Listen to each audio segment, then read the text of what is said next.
Hear now of a sky palace ruled by dragons, and the child prophesied to shatter it. Born with the heart of a man and the claw of a dragon, he is named Kamuna, a living blasphemy. As he trains in the sacred dragon fist arts, jealous rivals and ancient hungers circle. Will he prove his worth, or become the key that unlocks the doom of heaven itself? This is his legend. Episode 610. Hello and welcome to another episode of the Spiraken Manga Review. Merry Christmas, Happy Holidays, Happy Hanukkah, Happy Kwanzaa, and Meli Kalikimaka. I hope you're excited for another fun episode of this awesome podcast you can find at www.spiraken.com. We're also on youtube.com/@Spiraken, Spotify, Stitcher, Apple Music, and various other social media sites. Just type in SPIREKN, and I'll guarantee you find us one way or the other. And if you're watching on YouTube, remember to like, share, subscribe, and as always, click on that bell for notification for when we release new episodes. I am excited because this is our holiday episode. And what's going to be different with this holiday episode? Well, not really a lot, because we're going to be doing our manga review, we're going to talk about new stuff, and, well, we're going to do that one that spin that wheel of manga and see what happens. And I'm excited because it's been a crazy year. Things have been nuts. And hopefully I've been a bit of a constant for you, keeping your mind off of all this insanity that has been going on, because things have been crazy as shit. Let's be honest, there's been a lot of turmoil, a lot of greed, and, well, I try to keep you sane, and more importantly, this is something that we all can enjoy. Manga, it keeps us sane, and I'll keep doing this as long as I can. I love doing this, and I will keep talking about manga. So I'm an old man with thick glasses and, well, white hair. But we'll get to it. So, if you remember from last episode, I spun that only, the Wheel of Manga, and it dictated on reviewing a manga that has been on everyone's lips right now. Why? Because it's all over TikTok, all over Instagram, all over every social media site possible, and Viz has been pushing this like no tomorrow. And what is the manga that we're talking about? We are talking about Kamudo, and this is written by Akira Himekawa, the mangaka duo who are responsible for the very popular adaptation of Legend of Zelda's Twilight Princess. And this is a very different take on high fantasy that is fascinating. What am I talking about? Well, let's actually get to it, because this is the story of a young man who will be the salvation or doom for an ancient race in the ancient times. And this is before humanity, before technology, in an age when gods, spirits, and demi-humans existed. And the world is known simply as Hino Arachi. And this is a paradise in the sky that all of these demi-humans or demi-beings live in. And we actually get a creation myth for this world, which I love. And the creation myth is very simple. That in the beginning, God decided to watch over the world and create something wonderful. Using his prana, the breath of God, he breathed life into the world. But more importantly, he created something that allows life to reach our world, the Kamudo. It is the gate of the gods. And when he first breathed into it, what was created was the demi-dragons. And the dragons would rule all. And then every time he would release more prana into the gate, more beings would be created. The demi-wolves, the demi-boars, demi-cattle, demi-birds, demi-leopards. All these races would live in harmony up in this area. However, there was one area above all where demi-dragons lived. And this area was paradise. More importantly than that, all were given what is known as pulse. Pulse is what people believe in. It's their breath, it's their ability, it's their magic. And if someone loses their pulse, they end up dying. But it is this ability that allows them to weave. And the ones who are most attuned to this are the demi-dragons. And the demi-dragons are excited because it is now time for their festival of the newborn wind, which happens once every 2 years. That is when the clutches of dragon eggs will hatch and the new generation will be born. And they are extremely excited for this. It's a huge party. Everyone is coming down, all the different delegations from all the different groups, and everyone is excited for this. And you have tons of people, tons of vendors who are going to Ryojinkyo, which is the land where the demi-dragons dwell, and it's their capital city. And you have people selling wares, and it's a big party. And everyone is coming to see the birth of the new race, the leader's race. Unfortunately, the only one who's not going to be there is Gara, the elder, because he spends his time for a week in a dreamscape during the event to commune with nature, commune with the spirits, commune with their goddess, Lady Ryusei. Unfortunately, something different happens this year because Lady Ryusei tells Gara, listen, we're not going to be talking much longer because I am dying. He's like, no, that's impossible. You're immortal. You're indestructible. And he's like, nothing is infinite. I am passing. As you can see, the scales on my tail are falling off. And when the last one falls, unfortunately, I will be gone. My pulse will cease and I will return to the gods. However, fear not. Keep your eyes open for a sign that will lead you to the future. And when Gara hears this and gets his message, he wakes up when he's not supposed to. He's being like, listen, call all the leaders of all the demi clans here. We need to have a discussion. Something's going on. Something bad is happening. And in the middle of this festival, they're like, what's going on? Why are we separating? Why is he up? And he explains that something bad is happening. It's truly scary because essentially God has said, I'm dying, and they don't know what to do. What's going to happen with the pulse? What's going to happen with everything? They don't know. However, they have to keep an eye on a sign. And after all of the eggs starts hatching, there's another legend. It's that the last egg to open will either be ill-born or will achieve true greatness. And after all the egg clutches hatch, the last one is almost stolen by a nefarious demi being. One who's from a clan that they don't talk about anymore, who's like, why are you following them? They're all false.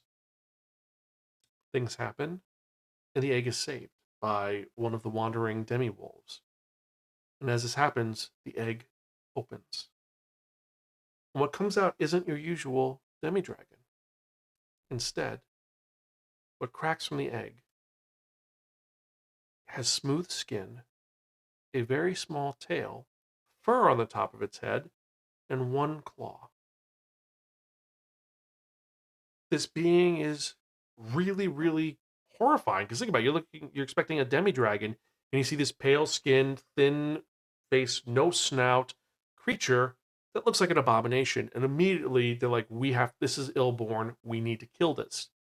And Gar sees the potential in it when the baby opens its eyes and looks at them. And they realize, oh my goodness, this is potentially the sign we're looking for. We need to protect this child. And we will name him Kamuna, chosen of the gods. And this is the story of Kamuna, the first human to be born, as he struggles to learn about the divine pulse and maybe save the world. This is a story of this young man as he deals with prejudice from other dragons, the feeling need to be just as good as the rest of his family, and more importantly, just to be where he needs to be. And this child of God, Kamuna, is the one that has to save the day, and that's this character's story. And I want to go more into this, however, I don't want to spoil anything else. This story is something very different that we haven't seen in a long time, an actual unique fantasy story. And yes, I'm aware there's a lot of tropes that are going on. The chosen born, who's either going to be salvation or destruction, the past history, but this does something different, and it is beautifully drawn. Kamuna is someone who is dealing with the fact that he is not as strong as his best friends or his clutch mates. And all the clutch mates hate him, especially one who the reason why he hates Kamuna is because their big sister loves Kamuna. Is one of the reasons why Kamuna didn't get killed immediately, because they were going to kill Kamuna until they realized maybe he's chosen by God. And because of that, this little brother hates him and wants to beat him up and shows to be stronger than him. One thing though, Kamuna is pretty weak. He's not good with things, but that one arm is super strong. Is stronger than everybody else. It's stronger, more powerful, and that's his one advantage. Everything else, he's had to fight for everything possible when they were being raised. All the other littermates would play and have fun. He'd be excluded.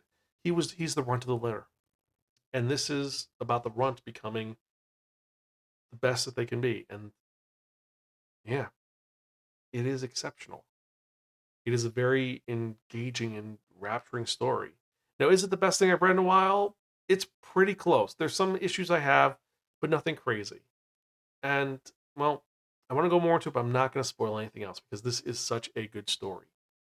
So I'm just going to get to it. Let's get to the actual review. And what I'm going to say about this is that, oh, before I go any further, let's get into actually says the narrative. Characters. Gaara is a great surrogate father. You have his rival, which is great.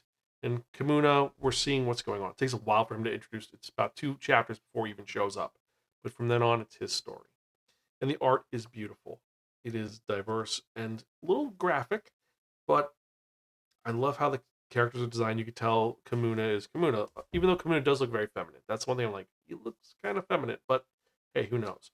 Also, we have this other element going on where there's a bunch of the unaffiliated demi creatures where something's going on with them. Maybe it's a coup. We're not entirely sure. We have to wait and find out. But overall, I have to give this manga, Kamudo, Borrow from a Friend and Don't Return Unless Offer Pocky, our second highest rating. It's got this rich original fantasy world that I love getting into. I love the concept of this world where you have the dragons on top and it's this wonderful rich world that already is established. It's got this strong central conflict where it's Kamudo. Is he going to be the salvation or the destruction of this race because he is damned? Or is he not damned? Maybe he's the one who's going to help him. We don't know. The artwork and character design is exceptional. Yes, some of the dragons do look like the mystics from Dark Crystal, but every character you get is individual and they look very unique. Also, it's very tribal, and I like that it's the tribal look. It's not European fantasy, Japanese fantasy. No, it's something different. And you have this social tension going on. Like I said, you have the 12 alliances. Then you have some other races, the demi monkeys. They're treated horribly, and it's like, are they a slave race? Or there's something else? We don't know. Now, the cons for this has the potential to overuse the tropes. I explained them, and the start is pretty slow. It takes about 2 chapters to get into it. It's not as slow as from a couple episodes ago, Tower Dungeon. That was slow, but it's a little slow. And the tropes for this are the prophesized doom, hope of the world, the gilded cage, because this seems like a utopia, but there's something else going on. We don't know. And then, of course, we have our insecure rival who might not be that bad. They might change their stripes, but we don't know for right now. That's my feelings. Now, if you've read this and you think differently, if you have other feelings, or if you've read further and you think I'm not covering something, let me know. Email me, zan@spiraken.com, or tweet me at Spiraken. Let me know your thoughts. And with that in mind, let's actually get to the other part of this, which is going to be the manga releases for the week, because we've got some really fun ones this week. And what are we talking about? Well, we're talking about 12 Dirty Deeds Unite the Princess and Her Heroine, Volume 3. Anyway, I'm Falling in Love with You, Volume 9. Bastard, Volume 3. Become You, Volume 1. Berserk of Gluttony, Volume 13. Introduction of one of the best characters in the entire series. Box of Light, Volume 4. Brunhild, the King's Sister. Bye Bye Earth, Volume 2. The Case for Jeweler Richard, Light Novel, Volume 11. A Certain Magical Index, NT, Volume 5. Dance of the Vampire Bund, Age of Scarlet Order, Volume 16. Dark Moon, the Blood Altar. Demon Crest, Volume 3. Divine Incursion, both the light novel and the manga. This has been getting a little bit of buzz in the reviewer circuit, so I'm going to check this one out, see how it goes. Does it count if you lose your virginity to an android? Volume 6. Drugstore in Another World, light novel, Volume 8. Eternal Covenant, Volume 2. The Executioner and Her Ways of Life, Volume 7. This is the final issue of the series. Fate Grand Order, Volume 5. Gabrielle Dropout, Volume 15. Ghost, Volume 5. Grandmaster of Demonic Cultivation, Volume 12. Grimgar of Fantasy and Ash, Light Novel, Volume 20. Hell is Dark with No Flowers, Volume 4. Honey Trap's Shared House, Volume 6. I Love Amy. I'm giving the Disgraced Nobody I Rescued a Crash Course in Naughtiness, Light Novel number 9. The Invisible Man is Soon to Be Wife, Volume 6. This series just got anime adaptation announcement, so I can't wait to see how this goes. Is It Wrong to Try to Pick Up Girls in a Dungeon, Volume 6. And this is Series 2. Lord of Mystery 2. Marriage of Convenience, Volume 2. Monster Holic, Volume 3. My Husband and I Sleep in a Coffin, Volume 2. My Noisy Roommate, The Roof Over My Head Comes with Monsters and a Hottie, Volume 4. My Status as an Assassin Obviously Exceeds the Heroes, Volume 5. My Stepmother and Stepsister Aren't Wicked, Volume 7. Nina the Starry Bride, Volume 13. I'm excited to read this one. I've been waiting for this one for a little bit, see what's going on. No Love Zone, Volume 5. Pandora 7, the final volume, Volume 6. Past the Monster Meet Milady, Volume 9. Reincarnated as a Dragon Hatchling, Manga number 8. Rengo Desperado, Volume 1. Rent a Girlfriend, Volume 34. Sasuke and Peeps, Volume 4. Seven Deadly Sins, Four Nights of the Apocalypse, Volume 20. Slow Life in Another World, I Wish, Volume 9, the light novel. Solo Leveling, Volume 14. This is the side story collection. Sweet Heart Before Falling in Love. Sweet Heat Before Falling in Love, Volume 3. Tomb Raider King, Volume 13. And last and certainly not least, we've got The Villain's White Halo, Volume 1. So these are the manga releases for the week. We've got some really great titles, a lot of finales, and a lot of Volume 3, surprisingly.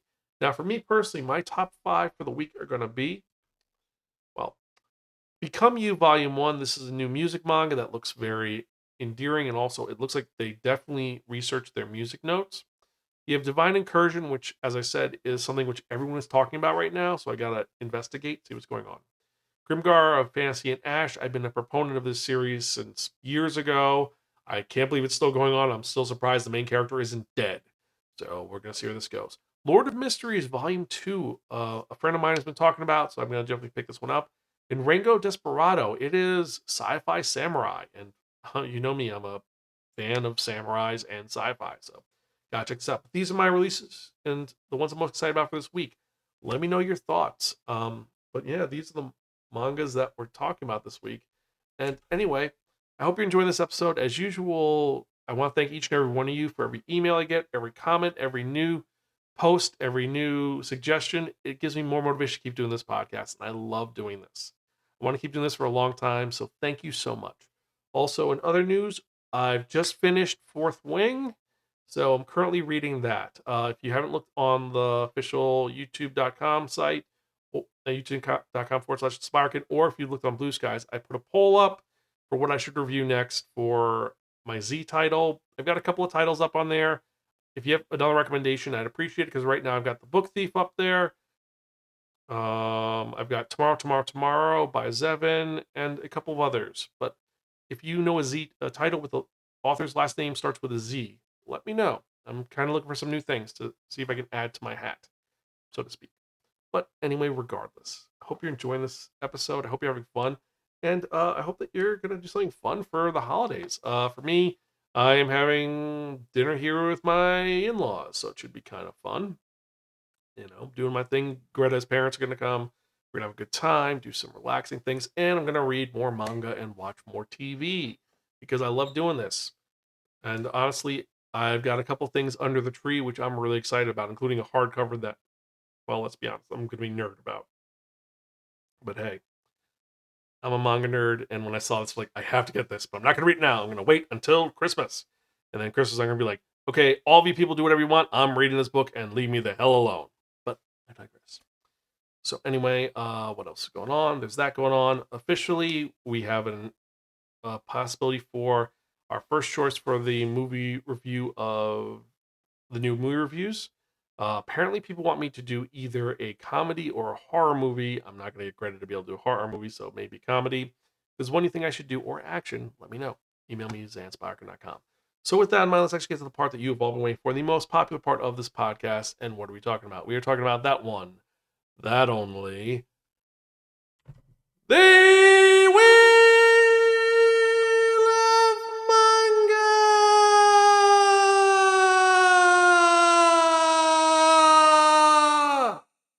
Yes, friends, the Wheel of Manga, except no substitute. Now, what is the Wheel of Manga? The Wheel of Manga is a wheel of fortune with 10 slots on it. When I've done is I've assigned a manga title to each 10 slots.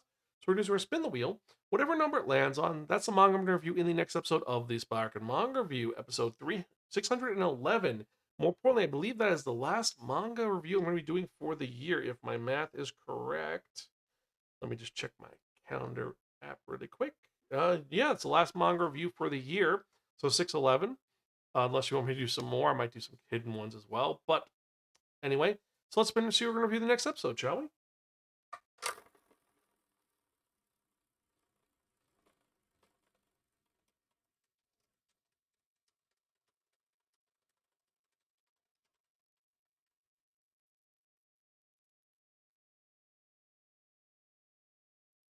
Wash It All Away, number 3. What is this manga about? I have no idea. Is it going to be good? Again, I have no idea. Is it going to be worth checking out? Most likely, but we're going to find out. So anyway, I hope you have a happy holiday, Merry Christmas, Happy New Year's. I will see you next week. I believe that it's actually going to be New Year's Eve when the next episode's going to be released. So let me know what you're thinking. Hope you have a great, safe holiday. As usual, I am your host, Zan. I am Gonzville. Catch you guys next time. And keep reading manga. See you later.